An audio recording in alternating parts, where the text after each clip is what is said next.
Louis Armstrong dit son émerveillement dans cette chanson, « What a Wonderful World ».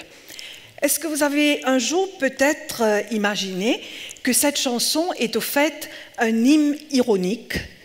Armstrong, la voix souriante, alors que l'Amérique est en feu à cause des émeutes raciales, défie ceux qui entretiennent la ségrégation.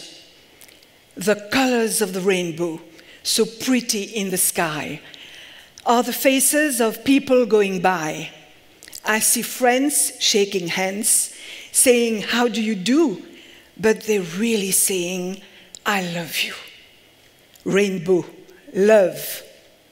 Oui, l'amour est pour tous, pas seulement pour une catégorie.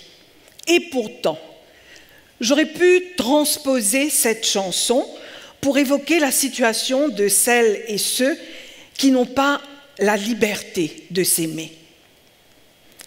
Et vous devez vous demander peut-être, vous avez le droit de vous le demander, ce qu'une mamie de 64 ans fait sur la scène de TEDx ce soir pour parler du droit d'aimer. Ce combat s'inscrit au même titre à tous les combats que je mène déjà pour le respect des droits humains, contre la discrimination et la stigmatisation. Il y a une dizaine d'années, une nouvelle ONG, le collectif Arc-en-Ciel, créé pour lutter contre l'homophobie et la discrimination liée à l'orientation sexuelle, vient me voir pour me demander d'être leur marraine. J'ai accepté tout de suite, même si, à ce moment-là, moi, j'avais décidé de changer un peu de cap. Vous allez rigoler, mais je voulais devenir une femme fatale. Et on venait chercher un motherly figure. Comme quoi, chasser le naturel, il revient au galop. Mais je suis très honorée d'être un des porte-drapeaux de ce collectif et de la lutte en général contre la discrimination liée à l'orientation sexuelle pour la communauté LGBT à Maurice. Il a tellement raison, le grand Nelson Mandela, quand il dit « priver quelqu'un de ses droits fondamentaux équivaut à renier son humanité ». Le droit d'aimer passe automatiquement, enfin je le pense, par cette reconnaissance, ce droit d'être soi. Or, ce droit est refusé à tous ceux qui ont une orientation sexuelle différente. On se pose des questions, beaucoup de questions à ce sujet. Est-ce que c'est par rapport à une société souvent, dont la majorité en tout cas, pense que c'est les normes? Est-ce que c'est le bien pensé, le droit chemin? Avons-nous le droit de stigmatiser les gens? Et faut-il être un standard pour être accepté? Nous nous élevons souvent, et avec raison certainement, contre le racisme, contre les différentes discriminations religieuses, économiques, pour l'égalité pour tous, pour la justice sociale.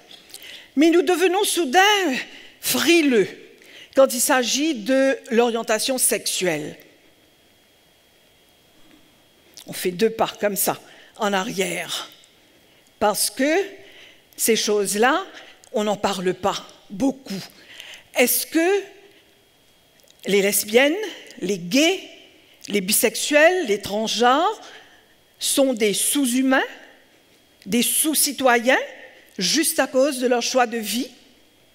Cette question a été relevée récemment dans une magnifique conférence à Maurice donnée par le ministre indien de la Justice. L'Inde, un pays qui a décriminalisé l'homosexualité.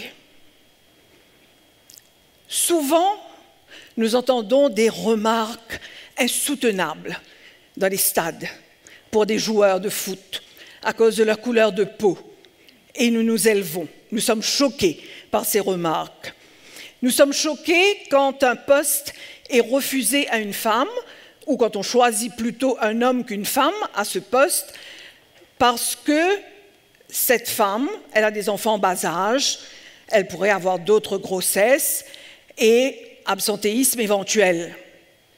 Mais sommes-nous choqués de la même manière quand il s'agit de personnes un peu efféminées, jugées trop féminines pour un job, jugées trop masculines pour l'autre job?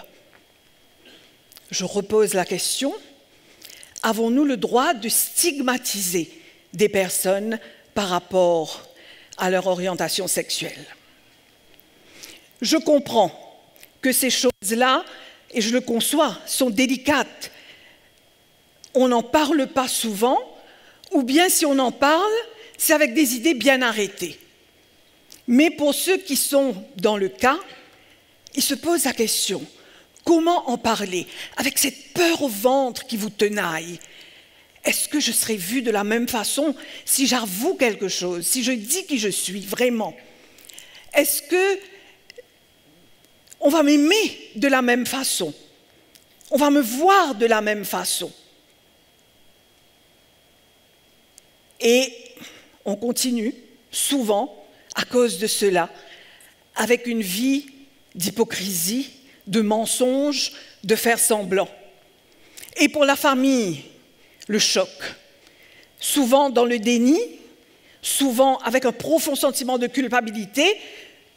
Où ai-je fauté? Et le résultat est souvent dramatique. On l'a vu encore récemment chez nous à Maurice. Des vies brisées, des vies ratées. Je reprends des propos souvent entendus. Et je partage ceux de l'ex-secrétaire des Nations Unies, Ban Ki-moon, qui dit « Il faut pourtant apprendre à en parler ». Parce que des vies humaines sont en jeu et parce que c'est notre devoir, en vertu de la Déclaration universelle des droits de l'homme, de protéger les droits de tous, partout. Ça donne à réfléchir et on pourrait penser qu'à Maurice, nous nous en sortons plutôt pas mal par rapport à la liberté d'expression. Mais ça, c'était avant. Avant l'année dernière, quand la Gay Pride, la marche des fiertés, comme nous l'appelons, n'a pu avoir lieu comme tous les ans à cause des agissements de certaines personnes qui n'ont pas permis à ce Gay Pride d'avoir lieu. Un coup dur pour la communauté LGBT, un coup dur surtout pour la démocratie de notre pays. Et cela me permet de vous rappeler qu'il y a quelques obligations légales décrétées par les Nations Unies.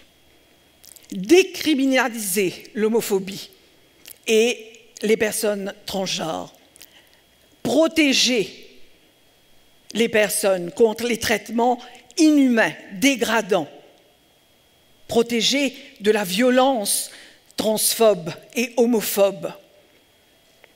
Et bien sûr, protéger aussi la liberté d'expression. Les minorités, vous savez, on peut les négliger, mais ils ont leur mot à dire. Ils ont leur mot à dire parce que la liberté d'être soi passe par la liberté d'aimer qui l'on veut, sans peur, sans honte. Parce que l'orientation sexuelle, c'est une affaire aussi de liberté individuelle qui ne concerne ni vous, ni moi. Grande personne.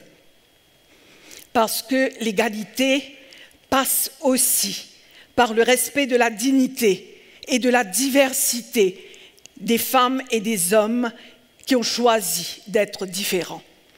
Et je vous pose la question. Et si demain, quelqu'un que vous aimez beaucoup, beaucoup, beaucoup, venez vous dire qu'il est différent, qu'il a une orientation sexuelle différente, que faites-vous? Vous l'aimez moins? Vous le rejetez? Comment est-ce qu'on réagit à ce moment-là? Parce qu'il y a quelque chose de plus fort que les cloisons, que les préjugés, que la discrimination, que l'incrimination, que le qu'en dira-t-on. Il y a quelque chose de plus fort, c'est l'amour, avec un grand A. L'amour que l'on a pour nos proches, pour nos enfants, pour nos amis, pour ceux que nous connaissons ou que nous ne connaissons pas. C'est une fraternité pour faire avancer ensemble une cause qui découle directement des droits humains. Et parce que l'amour peut aussi être couleur de l'arc-en-ciel. Merci.